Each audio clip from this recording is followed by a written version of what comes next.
Let's talk about news poll today. Only 13% actually think this budget's going to improve the economy. 39% say it'll make inflation worse.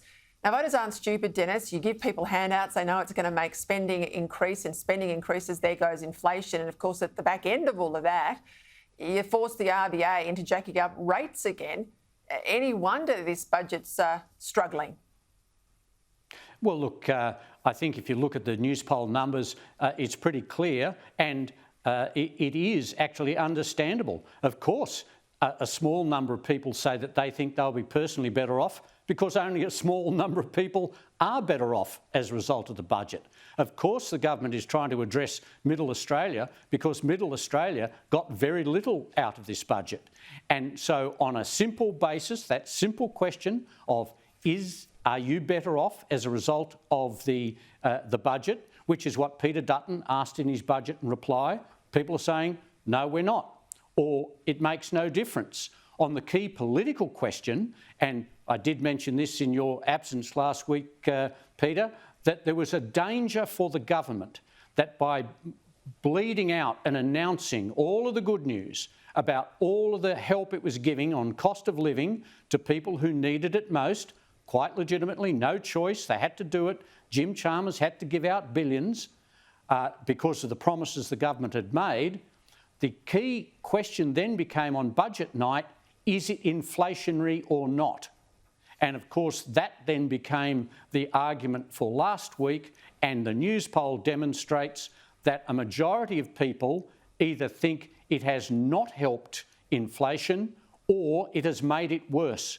And so the government is now in a position, and we've seen that today with the Middle Australia rhetoric, another line from Peter Dutton's budget in reply speech talking about Middle Australia being forgotten and left behind.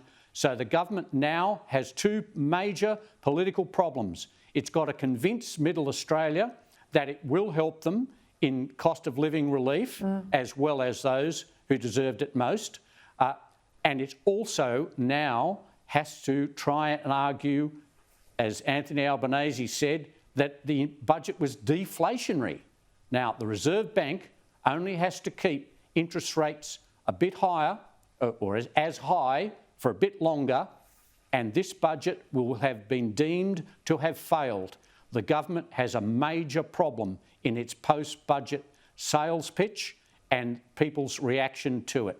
It was predictable, but it was also interesting to see that Anthony Albanese today, when talking about the news poll, started talking about the news polls over the last 10 years. Now, this is quite a big departure for a Prime Minister, because normally they just say, I'm not a commentator, I don't talk about the polls, polls come and go, they don't...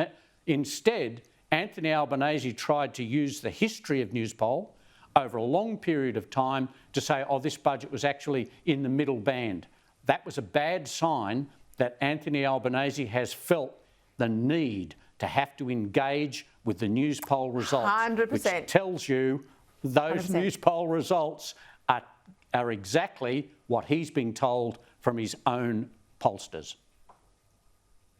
He's had the pollsters in over the weekend. Look at that language change. We'll see what happens when they're out selling it this week. This is the week, I'm telling my viewers, you know this, Dennis, where they contest the narrative. Both sides are trying to get their line up on the budget. It looks like the government, their line is in trouble, hence the Middle Australia stuff. But we'll get a sense of the tone, particularly amongst colleagues on the backbench, how the budget's been received when Parliament comes back next week, and we'll see what heat the Prime Minister and the Treasurer gets.